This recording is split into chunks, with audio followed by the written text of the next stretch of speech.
All right, welcome everyone. Thank you for coming to our event tonight, Among the Body Snatchers with Gregory Williams. We're happy to have you here tonight on Zoom. Greg has done a number of these talks for both us and the other village libraries in Barnstable. He's fantastic and always has a little fun story for us. At the end, we will be doing some questions. So if you have any throughout the program, you're welcome to put them in the chat, and we hope you enjoy. Greg, do you have anything to say before we get started? Were you going to mention the other one coming up? Yes, we Or have. are you going to do that at the end? I can do both. I'll let you know right now and at the end. Right. So he's just to let you know, for the spooky season that we're in the middle of, he also has a talk coming up called The Headless and the Heartless, which will be at the Sturgis Library in Barnstable on the 26th and the 28th at 6 o'clock. That one is going to be an in-person, socially distanced event in the Sturgis Library. And if you would like to sign up for that, I will drop the information for that in the chat, and you can email, I believe it's sturgisreference@comcast.net, and you can find all of that information in the chat. Right. And it's going to be interesting. I'll have to research that and find out what that's actually going to be about, but we'll have something by the 26th. Well, first of all, you'll have it in time. Yeah, I hope so. First of all, let me thank Hyannis Public Library again for inviting me to present one of these programs to you. And in particular, let me thank Lauren Medeiros and Antonia Stevens. You might have already, if you've ever seen one of my presentations before, I always have one of these PowerPoint presentations, and usually I advance the slides because I'll be talking directly about what's being depicted on the slides. But tonight's is a little bit different. It's a little more impressionistic. So you will see these images just continue to fade into one another, and eventually we will get to what they depict.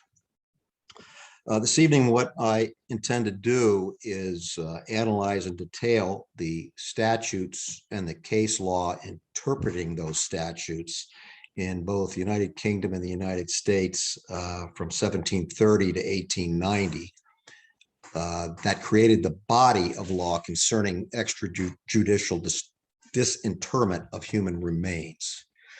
Kidding, that's not what we're going to do.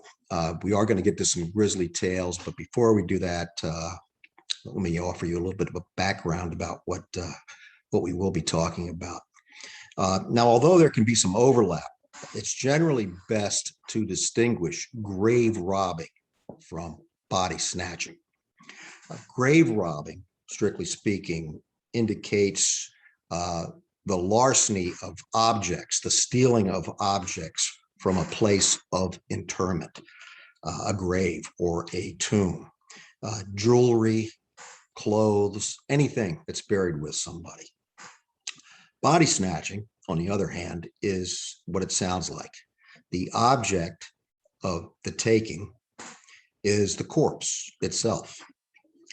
Body snatchers are also sometimes referred to as resurrection men, resurrectionists, or sack 'em up men. Now, most people are familiar with body snatching, the concept of body snatching in the context of creepy 18th and 19th century guys extracting corpses from graves to sell them to medical schools for anatomy instruction and surgical practice. I trust that most of you ghouls have heard of that, and we will get to that. And at this point, you might be saying, well, taking something out of a grave robbing, body snatching, but isn't the grave being robbed of its corpse in the concept of body snatching? Well, the term grave robbing did not really apply to the taking of corpses, because robbing connotes the unlawful taking of property belonging to another. But under the common law of Britain and then the United States, a corpse was not property. It had no owner. Nobody owned that dead body. Now, it might be indecent to take a corpse, but it was not a crime. Taking objects, usually grave clothing, sometimes even only a shroud from a grave, was a different matter. That was a serious crime, with one exception. One circumstance made stealing a corpse itself a crime. And that crime centered on the motive, the reason why a person was taking a corpse out of the ground. And that was stealing a corpse for the purpose of witchcraft. That was prohibited by law in the early 17th century in Britain.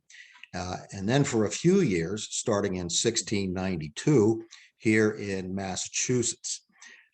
Sort of a coincidence because 1692 is the year that the Salem witch trials commenced, went into the spring of the following year.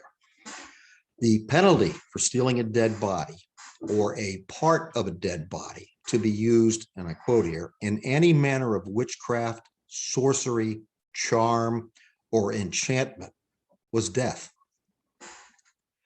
But by the late 18th century, the notion that removing a corpse from a grave was not criminal was changing. In 1788, an English defendant was convicted for taking a dead body from a grave to dissect it. His lawyer, his counsel, naturally pressed the argument that he cannot be convicted because a corpse is not property. But this time, the court ignored the law of property and said common decency must prevent an act that was clearly against the common good, plus repulsive. Now, who were the bodies being snatched? And although we've given a hint to this, you've probably known this anyway, why were they being snatched? To state it differently, why did body snatching become as widespread as it did? And it was pretty widespread. Short answer, medical schools.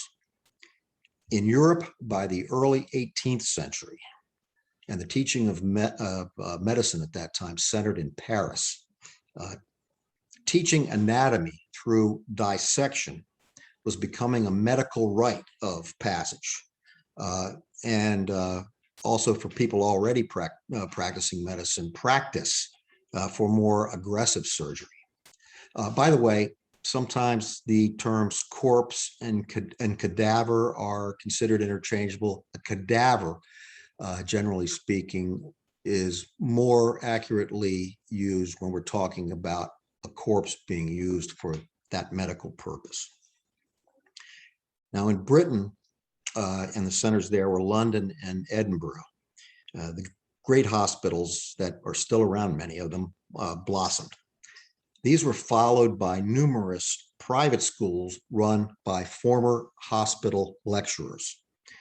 One estimate is that there were more than 1,000 new London medical students and 700 new medical students in Edinburgh every year in the early 19th century.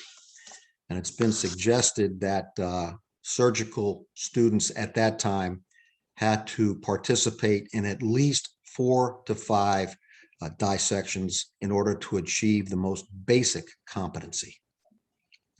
So the obvious problem becomes more medical students, more surgeons. Where do we obtain the necessary dissection subjects? The common law in Britain had long provided that only hanged murderers could be dissected. This common law practice was codified by the Murder Act of 1752 in Britain. And part of the reason for that was the belief that simply sentencing a defendant to hang might not be deemed harsh enough, might not be as vivid a deterrent as it should be. So courts began adding to that death sentence a post-mortem sentence. After you're hanged, and the expression became turned off, or you're cut down, and you're cut down from the gallows, you will be publicly dissected. People in the 18th and 19th centuries viewed dissection with revulsion, with horror. For the people who were really religious, it was even worse than that, because come real resurrection time, your sliced up body might not be given entrance into heaven. So this whole business of not only are we going to hang you, but after you're hanged, we're going to let medical students poke around and chop you up. That added another layer of, at least perceivedly, of deterrence. For the 80 years, though, from the Murder Act in 1752 until 1832, about 80% of the 1,150 executed murderers in England, let's say 920 bodies, received post-mortem dissection sentences. That averages, though, out to only about 11 or 12 available cadavers per year. It's clearly inadequate. And by the way, federal law here in this country provided much the same provision in about 1780. Eventually, corpses other than those of hanged murderers became available. Maybe criminals executed for other offenses. In England, in the beginning of the 19th century, there were 222 capital crimes, that is death penalty crimes, but only 17 of those crimes did you face a real threat of being executed. In the United States, Massachusetts, once again in 1831, became the first state to allow the dissection of unclaimed bodies of state wards, prisons, state hospitals, workhouses, that kind of thing. And once Massachusetts did that, a similar Anatomy Act was passed in Britain the following year. But the number of legally provided corpses for medical school reasons was never enough. So most corpses in Britain who ended up in the hands of body snatchers, this is extrajudicial corpse provision, had been poor or powerless people, as usual with most unpleasant things like that throughout history. And in the United States, most people who ended up in the hands of body snatchers were poor and powerless and Black. Black people could not complain really about anything, but they could not complain especially about their corpses becoming commodities, because they were commodities when they were alive. So the Times created corpses. Medical schools provided a market for corpses. We need suppliers. Who were the body snatchers? In the early years of British and American anatomy teaching, most body snatchers were so-called gentlemen, medical students themselves, or at least people who worked in the hospital, such as porters. They often worked in league with graveyard watchmen. Close to home example, in 1999, the basement of Holden Chapel at Harvard was being renovated. And while that was being done, within a dry well, numerous human bones were uncovered. Holden was Harvard Medical School's medical laboratory from about 1782 to 1850. And at Harvard, some early students started an organization called the Anatomical Club, or spunkers is what they called themselves. And their purpose was to obtain corpses for class. And they prided themselves on obtaining those corpses and evading capture and leaving the grave that they had snatched a body from appearing undisturbed. Members of that organization included such people as the founder of Harvard Medical School, Dr. John Warren, and also Samuel Adams, Jr. But as the practice of body snatching began to burgeon in the 19th century, the practice was taken over away from amateurs such as medical students, and it was taken over by, especially in Britain, by professionals, resurrection men. Gangs of resurrection men, of resurrectionists were fairly small but well organized. One such gang was known as the London Borough Gang. They flourished from about 1802 to 1825. Their membership peaked at 6. Body snatchers did not enjoy a high level of society approval. They were considered pretty much the lowest of the low among the so-called criminal classes.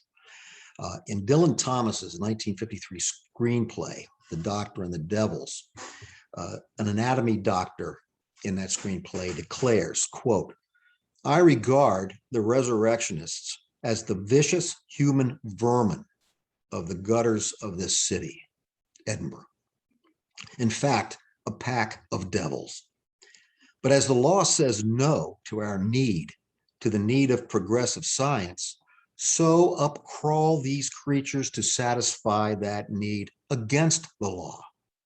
The same applies to every city, though ours is rather more fortunate than most. It is full of perverted blackguards."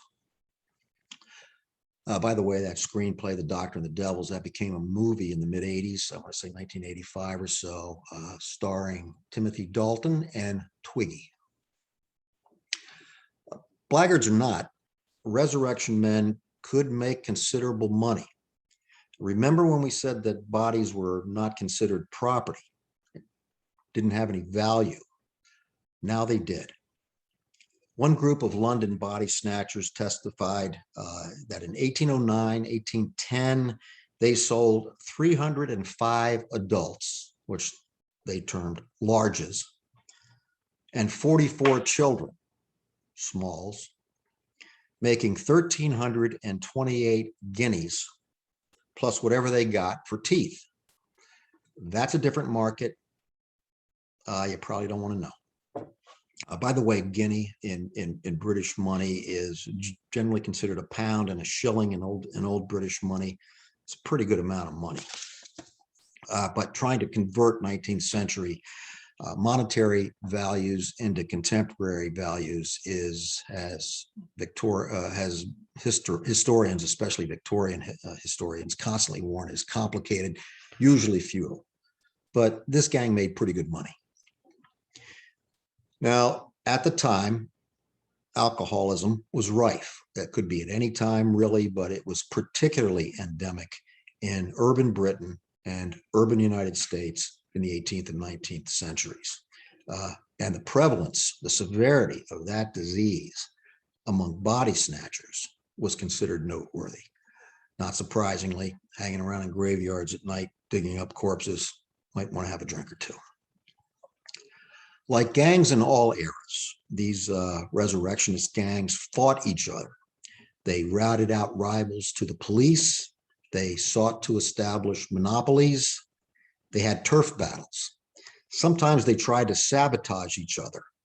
One gang would enter a graveyard associated with another gang and wreck it.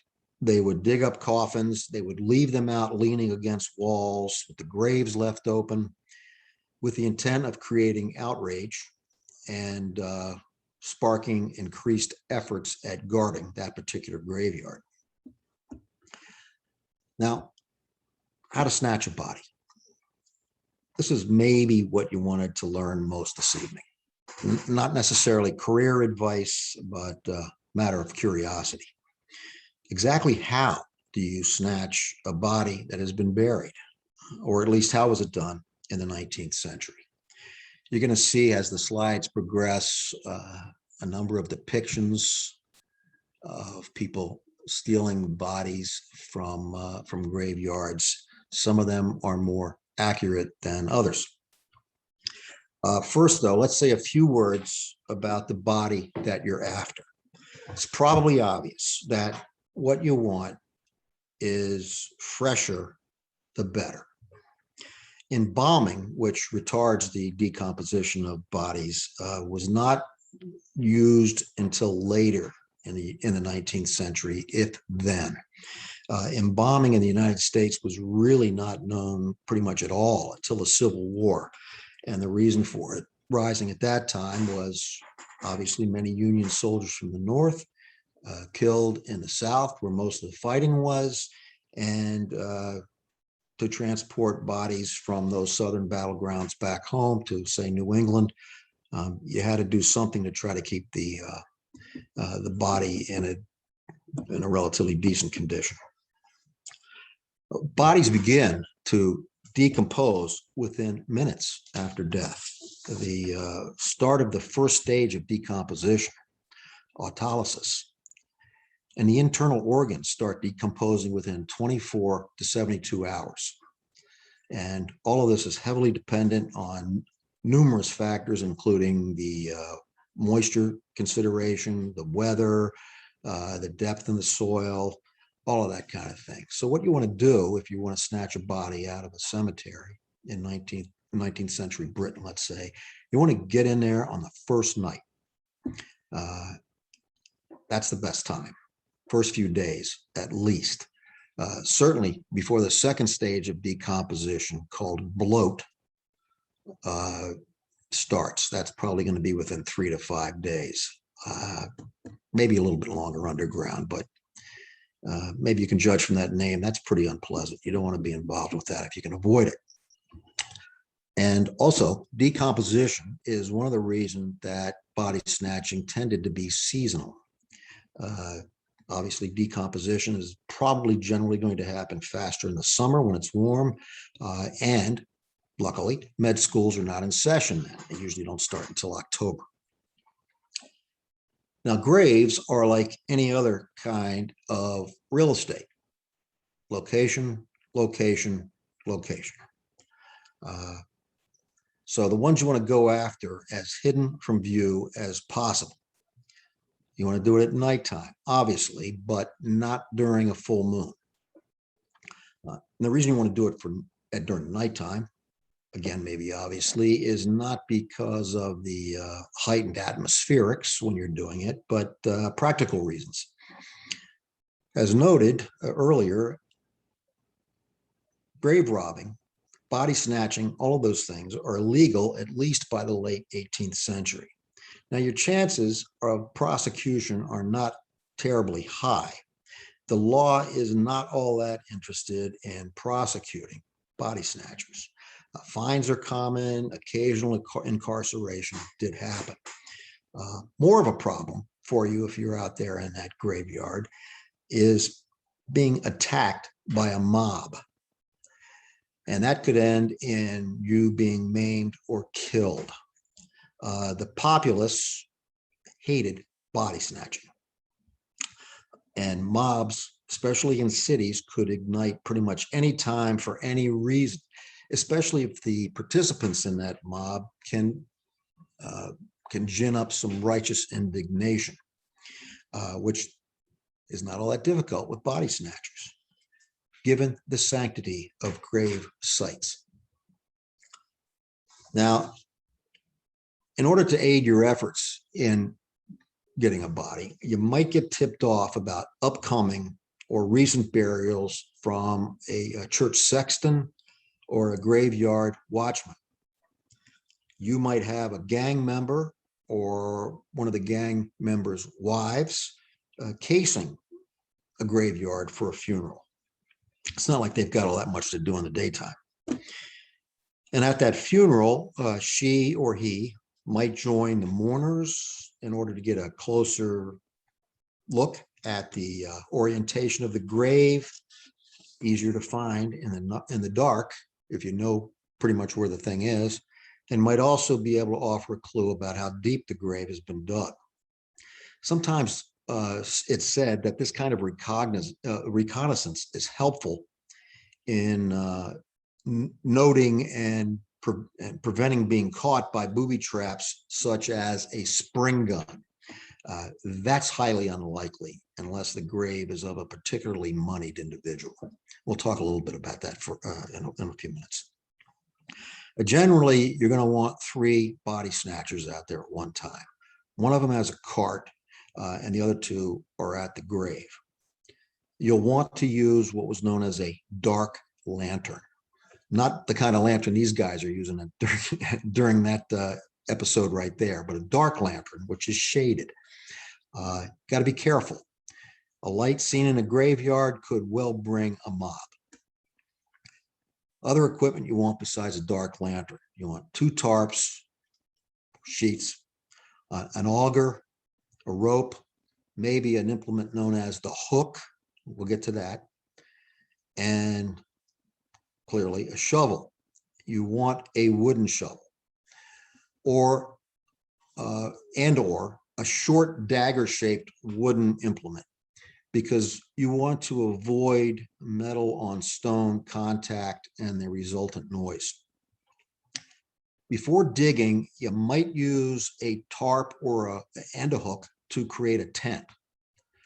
You want to look at the grave to check for a pattern of stones or sticks, anything that might be laid out over the grave in order to for someone coming back to the grave to detect a disturbance.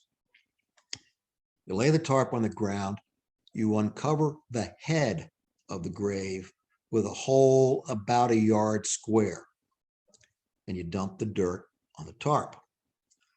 Coffins are generally going to be found about 4 feet down, not 6 feet, but 4 feet down, maybe less. And the dirt should be fairly loose over a fresh grave, unless large stones have been deliberately added to the dirt, which was sometimes done as kind of a primitive deterrent. Break through the coffin lid, boring a row of holes with the auger that you brought. And when you do that, you're going to see the head and shoulders of the corpse. Now what you want to do is affix a harness under the arms, maybe with a ring on the back to tie the ropes, or just tie the ropes however you can around the body. There's one slide in here, I think, that shows them with the rope tied around a deceased woman's neck. That's pretty crude. But if it's a smallish body, that might work just as well. Because what you're looking for is to extract the body out of the grave like a cork out of a bottle. You might use the hook that I referred to earlier. That's an iron bar about 5 feet long with a crossbar handle on one end and a blunt hook on the other. This is a little tough, because what you're going to do is place the hook under the chin, and 2 grave robbers, 2 body snatchers more properly, are going to pull the body onto the second tarp. And you think, well, yeah, but wouldn't the hook damage the person's chin? Wouldn't it damage the roof of their mouth? Yes. So might knock some teeth loose. You're probably going to do that anyway. Take the teeth out. I said we weren't going to talk about that as far as I'll go. Here's one where they've got the rope around the woman's neck. 4 body snatchers in that picture with a too bright lantern. Now, more fastidious and energetic or sensitive body snatchers might employ an alternative method. Cut a hole about 15 or 20 feet from the head of the grave and dig a tunnel so as to meet the end of the coffin. Pull off the end of the coffin and extract the body down the tunnel. This seems like an awful lot of trouble, but it was done. The advantage is when the turf is replaced over the hole that you have dug in order to create the tunnel, the grave will appear unviolated. So anybody checking on it the next day or the next couple of days is not going to notice probably a small disturbance in the dirt some distance away from the gravesite, unless they step on it. Now, whatever method they used to get that body out of that grave, you're going to want to stuff clothes, shroud, whatever else back into the grave. 2 main reasons. One is those items might help identify a body being delivered to a medical school. You don't want bodies identified for sort of clear reasons. But more importantly, why expose yourself to that felony? Because even though you took a body, what they're going to prosecute you for is the shroud. And it might just be something pretty basic and pretty cheap, but that's considered property. And if you've taken that along with the body, that's what you're going to be prosecuted for. decent little group of resurrectionists are going to be able to accomplish this in about an hour. Bodies tied up in the tarp, placed in the cart, off you go to the hospital. You deliver that corpse to the porter there before it gets light out, and you're going to be paid a price which is adjusted for the size and condition of the corpse. And the average going rate generally, early part of the 19th century, for a good-sized adult corpse was 9 pounds, 10 pounds, 11 pounds. That is a decent amount of money for an hour's work especially. Now, what you're not going to do when you're involved in body snatching, and what is depicted in many of these illustrations as they go around, you are not going to remove the coffin out of the ground. Why would you do that?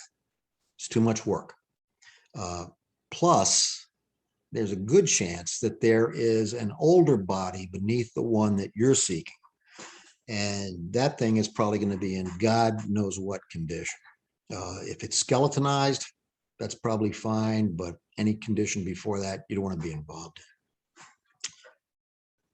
in. Next, public animosity against body snatching and medical schools and the 1788 New York doctors' riot.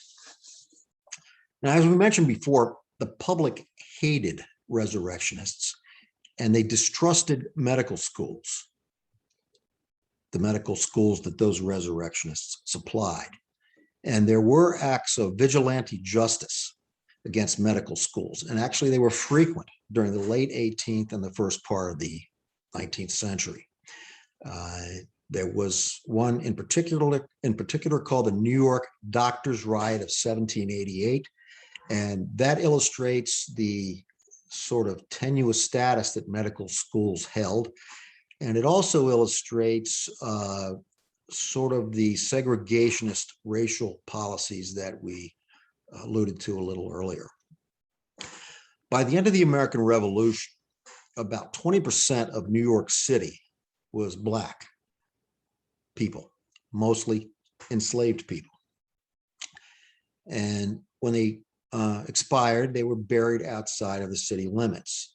And that happened to be close to the only medical school in the city, which is now part of Columbia University. That ground was periodically raided for bodies to general indifference. People just didn't get too worked up about it for nasty racial reasons. But in 1788, there were some kids playing outside New York Hospital, and they saw a student dissecting a white arm. And when they made their presence known, the student waved the arm at one of the kids and told him that the arm was that of his, the boy's, recently buried mother. The boy reported this outrage to his father, who had his wife's grave opened. It was empty. The father gathered some supporters, invaded the school, found several bodies in various stages of dissection, and that mob grew to some 2,000 people. The ensuing riot lasted several days and was quelled only by an armed militia. At least 3 rioters and 3 militiamen were killed, and it's kind of sketchy, but perhaps as many as 20 people were killed in that one incident. This kind of leads us in that father's disgust at what was said and his bereavement, obviously still going on, leads into the next topic, which is the fear that people had of being being dissected, and some of the mechanisms that were employed to avoid that fate. Body snatching was greatly feared by anyone who buried a loved one. Losing a family member's body obviously inflicted profound psychological pain to the grievers. And that was maybe especially acute with children, despite the frequency of infant death.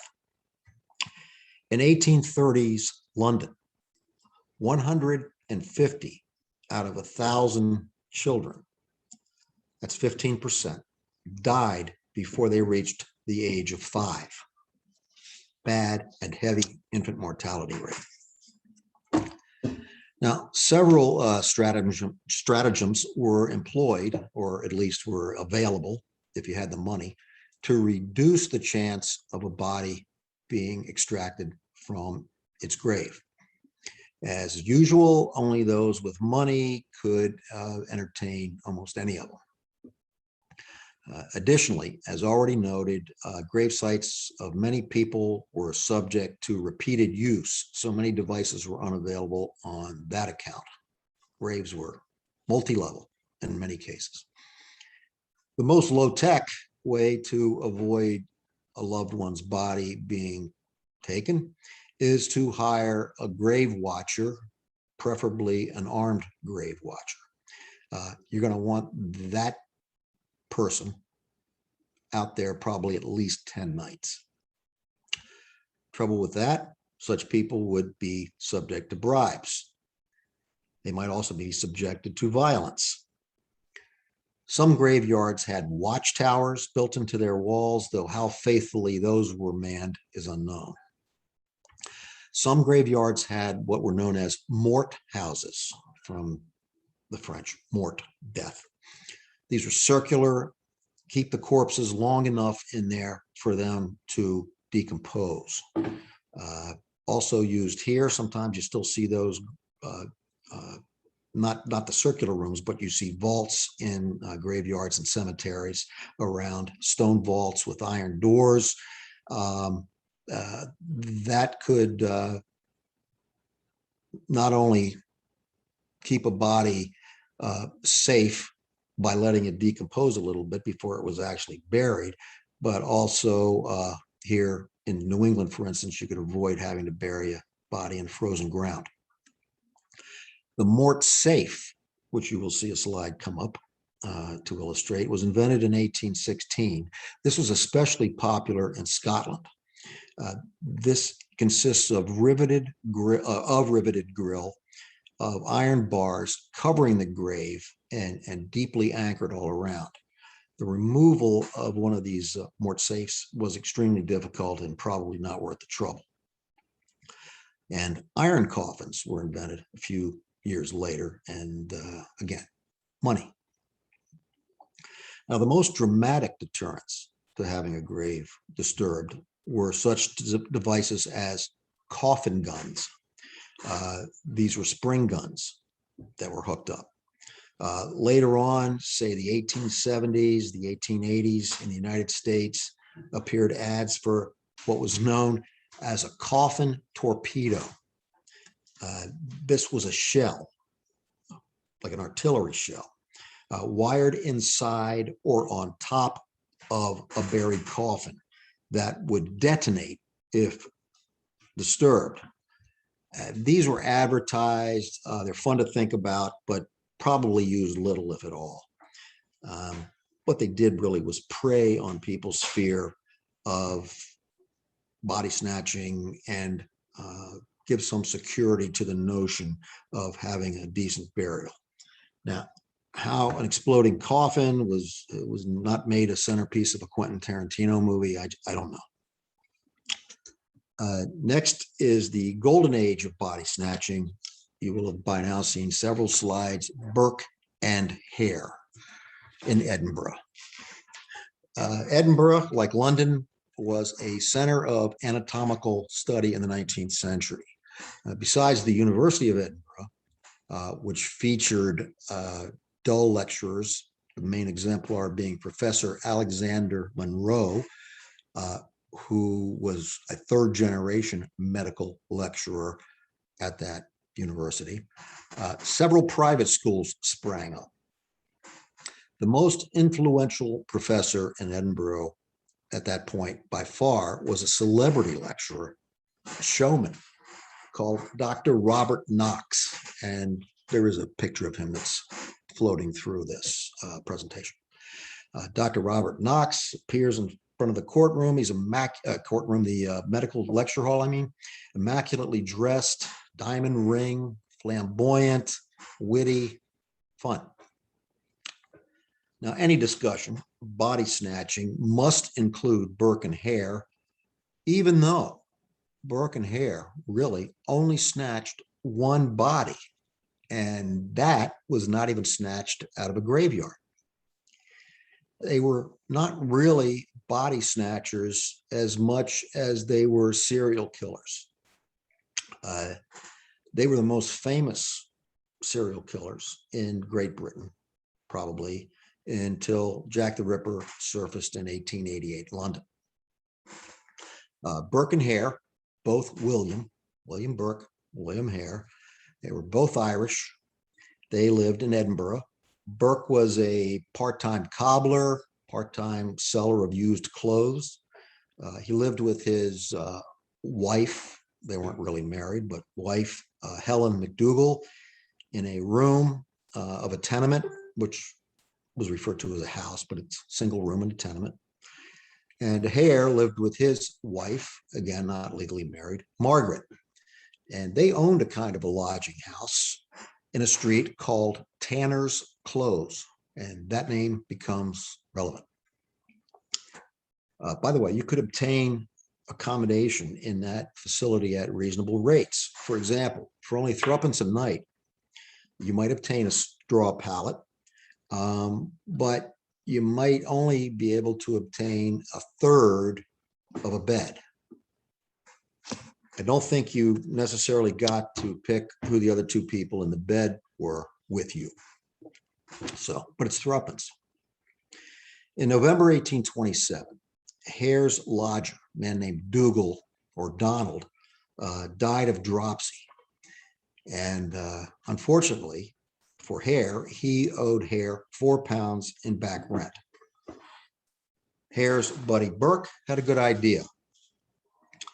The parish came in, paid for Donald's burial, including his coffin. And there came a time when Burke and Hare were left alone with that coffin. So they removed Donald's body from the coffin and tucked it under a bed. And then they filled the coffin with bark from the local tanners. Once the coffin was removed and buried with the bark in it, they searched for Professor Monroe at the University of Edinburgh. But they ran into a student in the street and he directed them to Dr. Knox, the more popular lecturer. And at that point, Donald Dougal became a subject. Dr. Knox was astounded, overjoyed, in fact, to receive this body. And Burke and Hare were astounded and overjoyed to receive £7 10 shillings in payment for that body. That amount of pay then was approximately 5 to 6 months' pay for an unskilled laborer. And it might make, and another way to look at it is it might take a migrant agricultural laborer 3 harvests, that is 3 years to make 10 pounds. So Burke and Hare did pretty well for their little endeavor. A couple of months later, another one of Hare's lodgers grew ill. And Hare was concerned that that lodger's illness might deter other potential lodgers. Or maybe he thought it was just unseemly to have somebody remain on the premises with possible cholera symptoms. Wouldn't be good. So now Burke and Hare embark on some real teamwork. And it's sometimes said that one of the two smothered this woman, this lodger, with a pillow while the other sat on her legs. Really, though, their method was a little more refined than that.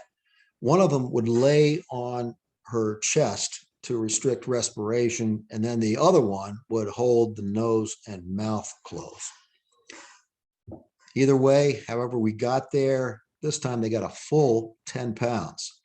Knox was pleased at, quote, so fresh a specimen. The corpses that Knox would have been used to receiving had actually been buried and then excavated. So apparently on this occasion, and indeed on the previous one, he was unbothered by the lack of any dirt whatsoever on this body, or on Dougal, the previous one. There's a chance now for some audience participation, because I have a poem here that I will go through once, and then you can recite it in the comfort of your own homes. And it goes like this: up the alley, down the stair, in and out with Burke and Hare. Burke's the butcher, Hare's the thief, Knox the boy that buys the beef. We're not going to really do that. I just threw that out there. You're probably not going to say it in your house. But in case you do and you want to know that one, let me know. So obviously we're embarking now upon a pattern. Burke was the more personable of the pair. And so what he would do is invite a person home to have a drink. And once that person was stupefied, Burke and Hare would begin. Burke and Hare murdered at least 16 people within about 10 months. They'd sell each of those corpses, those cadavers, to Dr. Knox for 8 to 10 pounds. Twice they chose victims who were relatively young and well-known people around the neighborhood. The first one was a prostitute named Mary Patterson, and the second one was a physically and mentally handicapped street character / low-level entrepreneur in his early 20s called James Wilson, known throughout the streets as Daft Jamie. Now, accounts differ why the students who dissected these corpses did not balk when these easily recognized figures were presented to them. One is that they both were indeed recognized, but people died of alcohol-related causes all the time, so suspicion about their ends was subtle and scant. There's been another theory regarding Jamie. Jamie had some kind of deformity in his feet, possibly club feet. So he might have been presented to the medical school in such a fashion that he would not be recognized, his head and feet being elsewhere.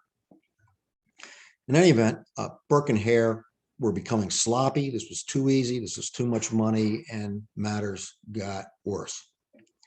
Their last victim was an Irish woman named Margaret Maggie Darty, spelled D-O-C-H-E-R-T-Y. She was usually described in the literature as elderly. She was in her 40s. Burke convinced her in a pub that he was a distant relative of hers, and thereby was able to cajole her to return with him back to his house. Well, what night was it when this happened? Halloween. So, party. And they did. The Burkes had guests. Helen's relatives, Helen, the common law wife, if you will, were entertaining a couple named Gray, and they were asked to stay at Hare's for the night. Returning to Burke's in the morning, they were told that Maggie, no Maggie, beg your pardon, it is Maggie, had been turned out of the premises because she had grown too boisterous with drink. And Burke could not resist saying, "She's quiet enough now." Oh, by the way, Grays, you're going to be staying in this room now, but do not poke around that whiskey-soaked pile of straw there at the foot of the bed, which telling people is pretty much the same thing as saying, why don't you poke around in that pile of straw there at the foot of the bed as soon as we leave? So the Grays did not poke around in the straw long before they found Maggie's naked corpse. They were understandably shocked. And they reported this discovery to Mrs. Hare, assuming that she would also be appalled. But no, she offered them a few shillings to keep quiet about it. And then she upped that ante by saying, tell you what, starting next week, we will pay you £10 a week to forget about the straw and what you found thereunder. That was a fortune. But the Greys went to the authorities, and the police arrived, looked in the straw, no Maggie. But they knew where to look for Maggie, and they went straight to Dr. Knox's. Both Burkes, both Hares, to the extent the women were Burkes and Hares, were swiftly arrested. Now, forensic science was all but non-existent in the 1820s. So proving that frail, elderly, remember she was in her 40s, and probably alcoholic Maggie had been smothered, had been murdered, was pretty much impossible. And the other victims of Burke and Hare's enterprise were unavailable by that time. So the decision was made to arrange for Hare to turn King's evidence, what we here would call state's evidence. He received immunity for his testimony. Hare's evidence supported the indictments against Burke and Ms. McDougall for murders of Patterson, the prostitute, Wilson, and all right, let's throw Daft, Jamie, and Maggie in there too. The murder was on Halloween. There was no Thanksgiving in Britain. So the next available holiday when we can do the trial, let's call it Christmas Eve, do the trial. Tumultuous crowds outside the courthouse. The jury convicted Burke in 50 minutes. Now, Scottish law provided 3 possible verdicts. Guilty, not guilty. We're all familiar with those. And a third possible verdict was not proven, which has been described as not guilty, but don't do it again. McDougall, the wife, got that. That was her verdict. Not proven. Burke, though, sentenced to hang, sentenced to be dissected. So that happened at the end of January in 1828. And of course, Burke, very well known, very sordid story. Everybody loved it. So you got kind of a carnival crowd of perhaps 25,000 people at that event watching Burke hang.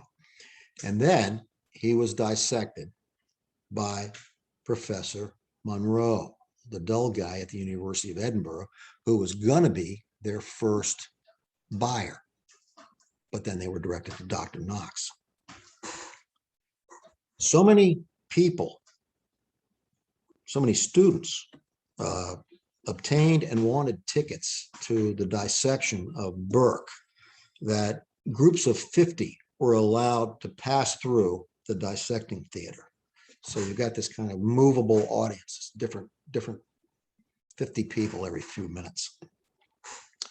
While that was going on, Professor Monroe took a quill pen and dipped it into Burke's blood and wrote, quote, "This is written with the blood of William Burke, who was hanged at Edinburgh.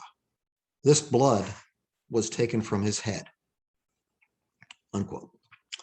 Burke's cadaver was then displayed for a day to as many as 30,000 viewers. And his skull, indeed, is still on display in Edinburgh Medical School.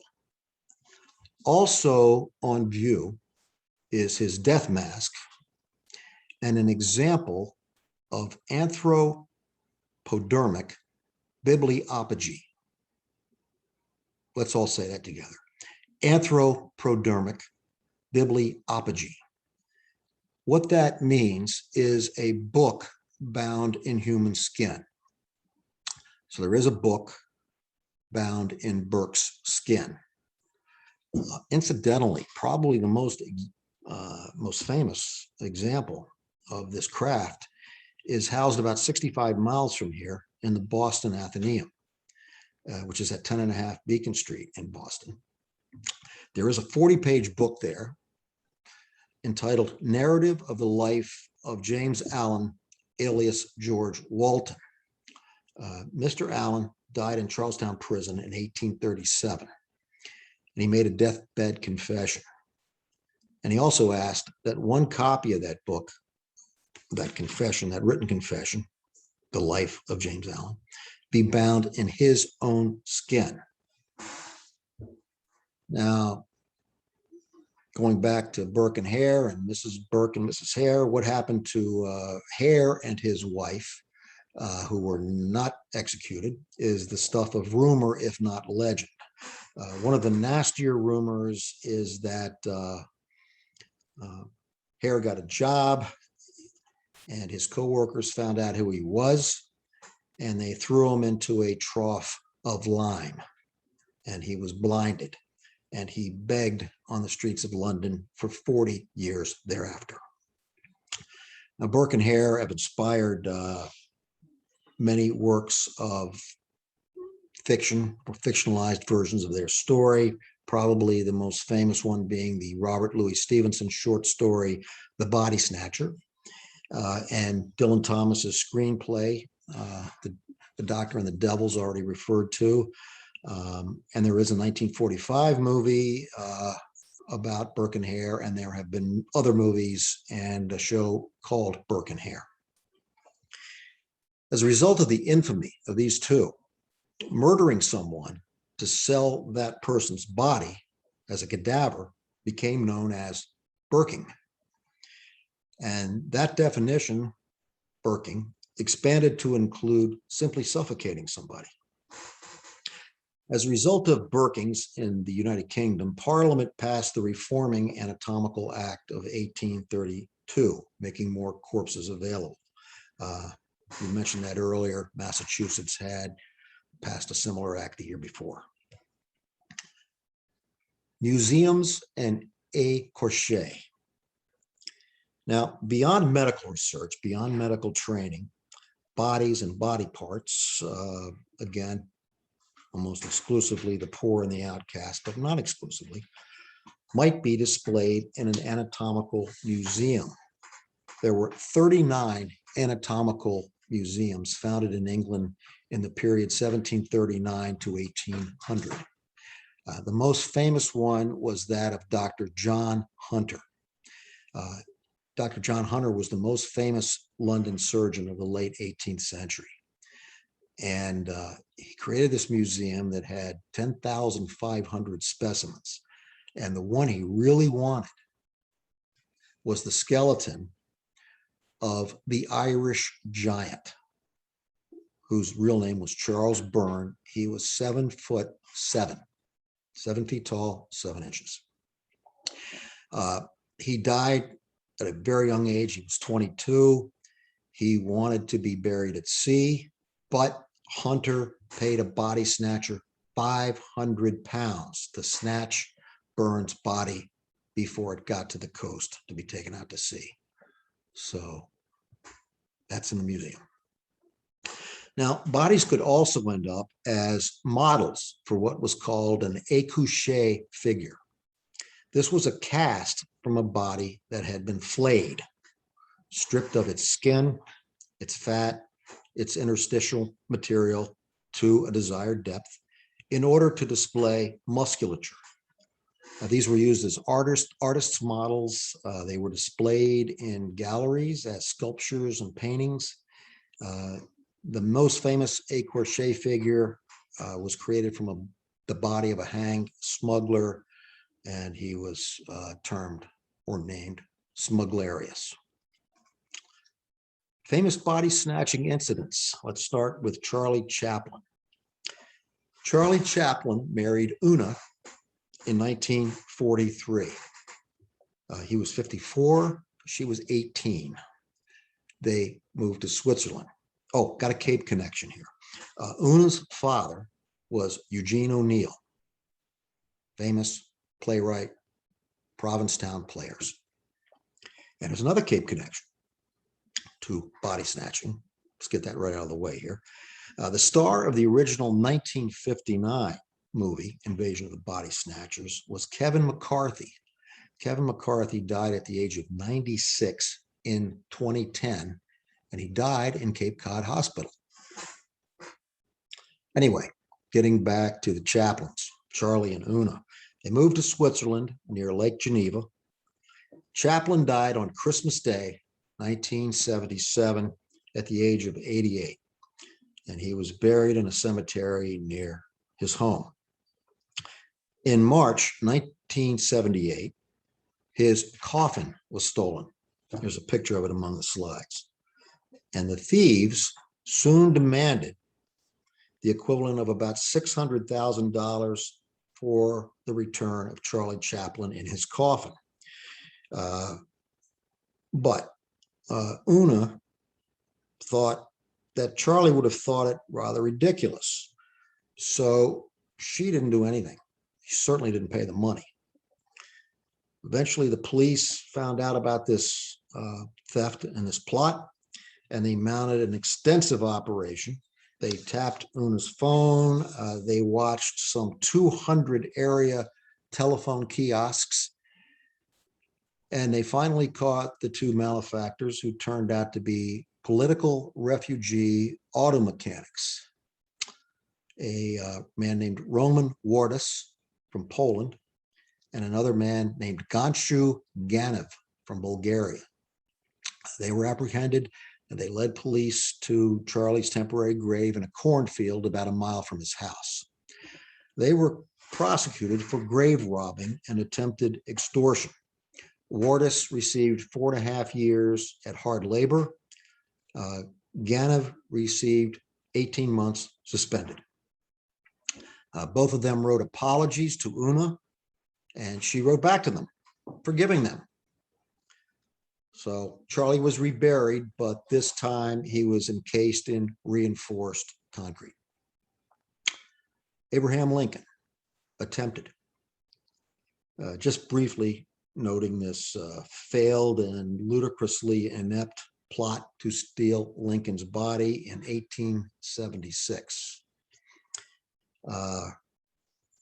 A Chicago counterfeiter named Big Jim Canali wanted the body in order to exchange it for a pardon for his engraver, the guy who created his counterfeit bills. That engraver was doing 10 years in Joliet. Oh, and also, while you're releasing my engraver, also please throw in $200,000, several million dollars today. Two gang members were recruited, and they recruited a third guy who turned out to be a paid Secret Service informant. And when they got to the unguarded sarcophagus that contained Abraham Lincoln's coffin, they realized that they had no plan to move the cedar and copper coffin of Abraham Lincoln, which weighed some 500 pounds. There were cops all over the place. Somehow one of the firearms discharged. The would-be body snatchers got away, but they returned to the saloon where the the Secret Service agent knew they would be, and they were arrested 2 days later. Now, speaking of presidents, the only person to have been the son of one president and the father of another president was John Scott Harrison. He was the son of the 9th president, William Henry Harrison. He was the father of the 23rd president, Benjamin Harrison. More to our point, he was the subject of probably the biggest American body snatching scandal.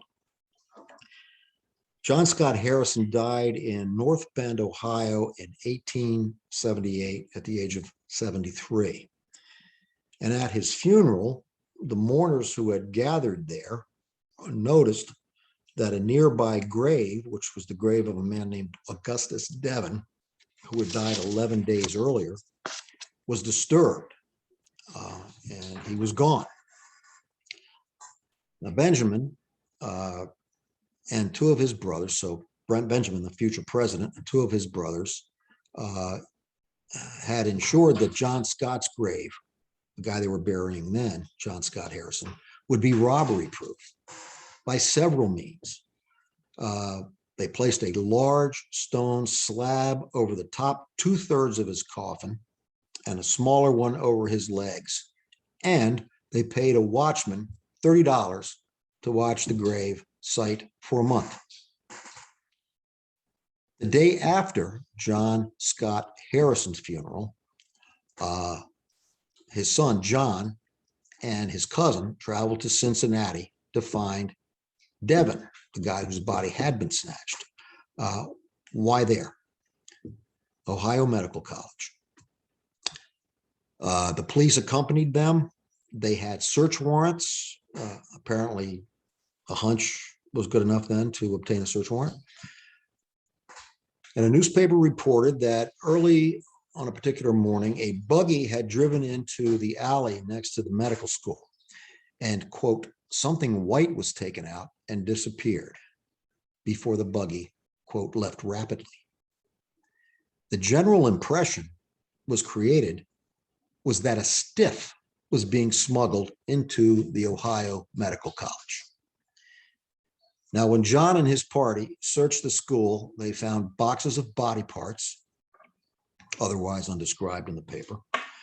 They found a student chipping away at the cadaver of a Black woman.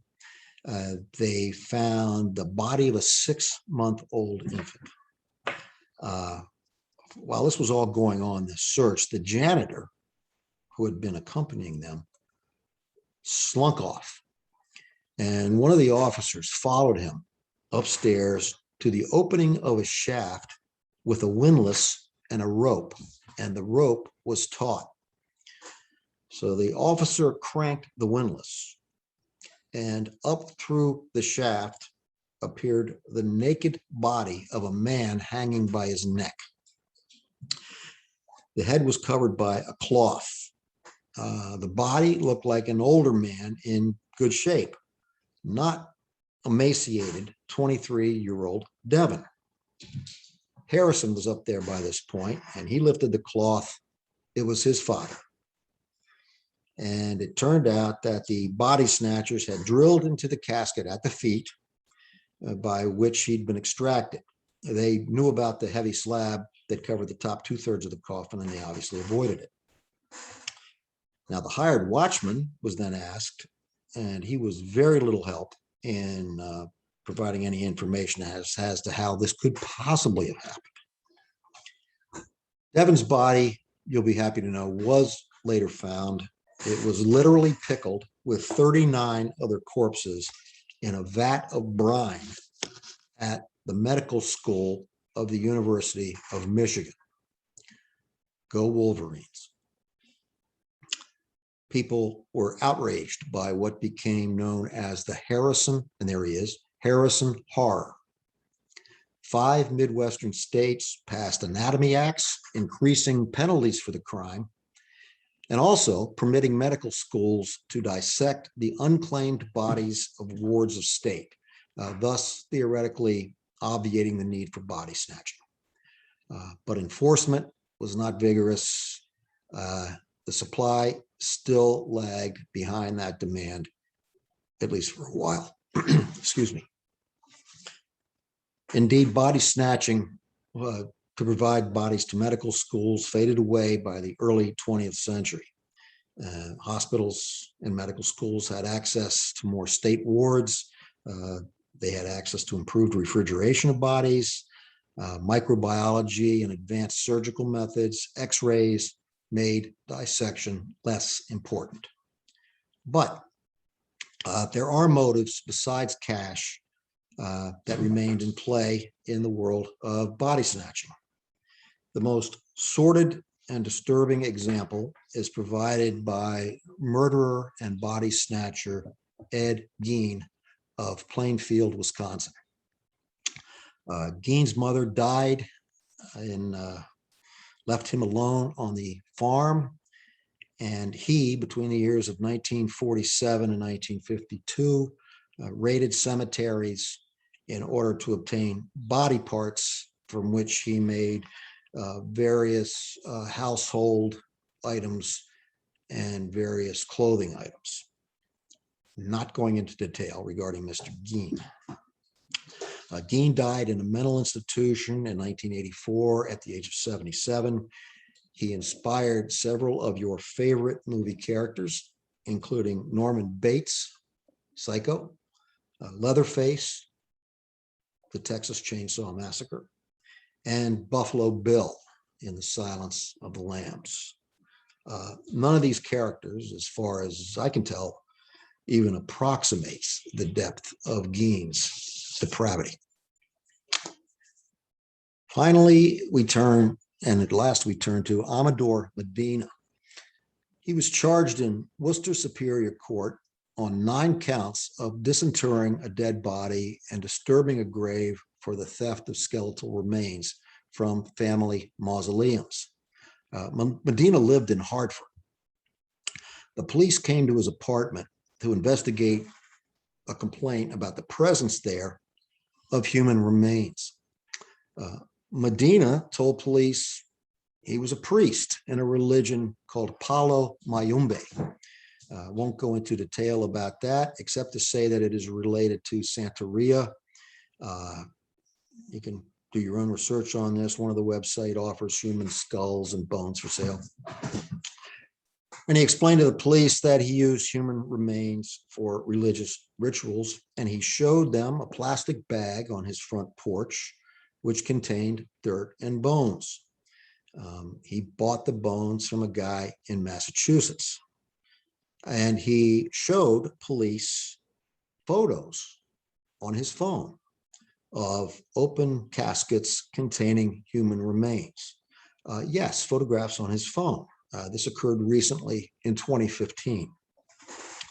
The judge eventually suppressed evidence and statements for the police failure to have supplied Mr. Medina with his Miranda warnings. And we turn now back to the beginning, because in the 1690s, Medina likely would have faced the death penalty in Massachusetts for obtaining body parts for use as charms or enchantments. And at this point, we've presumably faced enough death this evening, and so have reached the end. And that went a little longer, I think, than we intended, but not too much longer, I hope. And so here comes Antonia, Hyannis Public Library. Silent applause. Think. Shouldn't be silent. Did we get any questions? More importantly, Yes, did we we get any? Did actually we get have a any number of questions? questions in the chat right now. Do you want to go through them? We can look at them. There's a lot of different subjects there. Oh, yeah. Let's take a look at them, and I'll guess at the answers. All right. So going back a little bit, there was a question about, were the bodies of the poor embalmed? And if not, what were the condition of the corpses? Are we talking about the 19th century? Yeah, back earlier when you were discussing like the beginnings of body snatching, like was there a difference between the folks with more money when they were buried? Were they embalmed? Were There wasn't. people... There really wasn't any embalming until the mid to late 19th century. In fact, when let's look at Lizzie Borden for a moment. When somehow her father and stepmother ended up deceased in the house, that was in 1892. They were not embalmed. They were laid out in the house after their stomachs had been removed and sent up to Harvard. Usually, what happened is you were put on ice. A dead body was viewed in the home and put on ice, literally. And embalming didn't come in until much later. The embalming that started to become popular during the American Civil War, of course, then the war ended, and there was the end of a lot of bodies.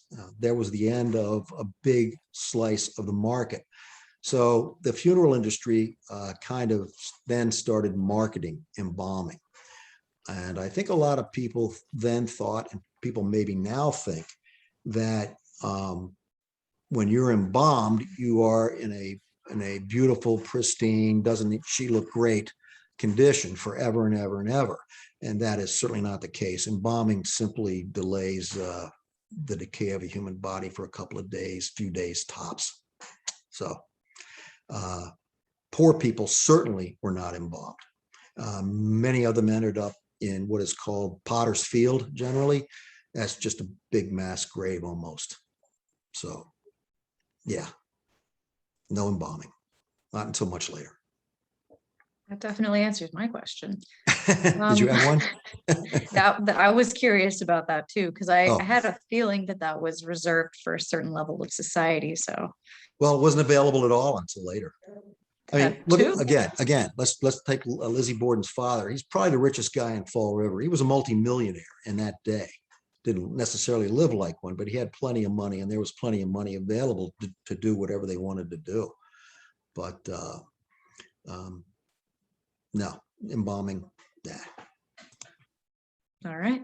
Yep. The next one, yeah, the next one that we have here, it says serial killer H.H. Holmes sold the skeletons of his victims. Did he sell any of the bodies as well? Or would that be like too risky for him? Not that I know of, but what I do know about H.H. Holmes was from New Hampshire, by the way. That story of him and this murder castle and him killing 200 people has been way overblown. He probably murdered fewer than 10 people who can be accounted for. As to whether or not he tried to sell any of them, I wouldn't think so. That was a little later than the golden age that we've been talking about. So I doubt that he would have tried to sell cadavers. That would probably make him a turn target. corpses into cadavers. Yeah. All right. So the next question that we have says, did most bodies get placed in coffins, and wasn't that expensive? Coffins, well, it's like everything else. The expensive coffin varied. It could be something really simple. For example, Edgar Allan Poe was buried in a very inexpensive coffin. And when his body was moved, he was still in the same cemetery, but his body was moved up toward the front of the cemetery some years after his death. The coffin kind of almost came apart. So, and he didn't have any money. So I think most people would probably be buried, if they had any means at all, would be buried in a coffin, but it would not be an elaborate, such as we think of today, an elaborate coffin with brass handles and all that kind of thing. It would have been pretty simple. When you see people, photographs of, say, Western outlaws who get killed, and they displayed the bodies, they would put them in a very simple coffin, and then they'd just be propped up against some storefront somewhere so people could look at them. Not for very long, because the American Southwest pretty hot, but they were in coffins, but it was primitive.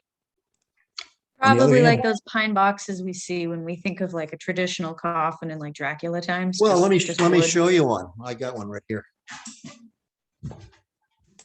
That was not the answer I was expecting, but that is the answer that I will take.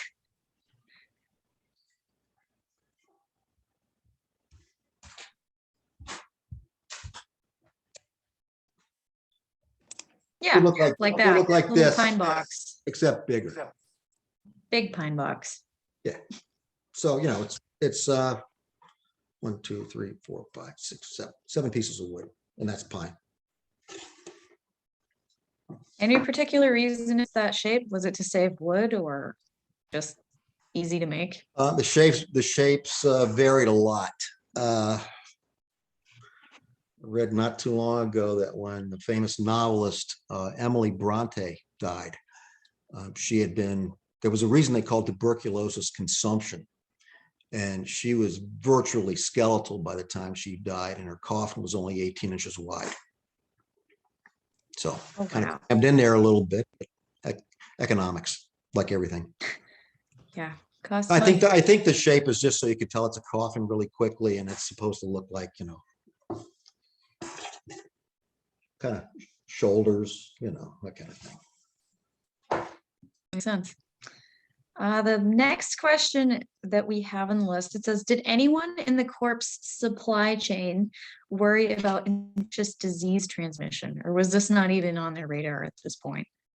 I don't think it would have been on their radar at this point. In medical history, what we now know as germ theory didn't really develop until much later in the 19th century.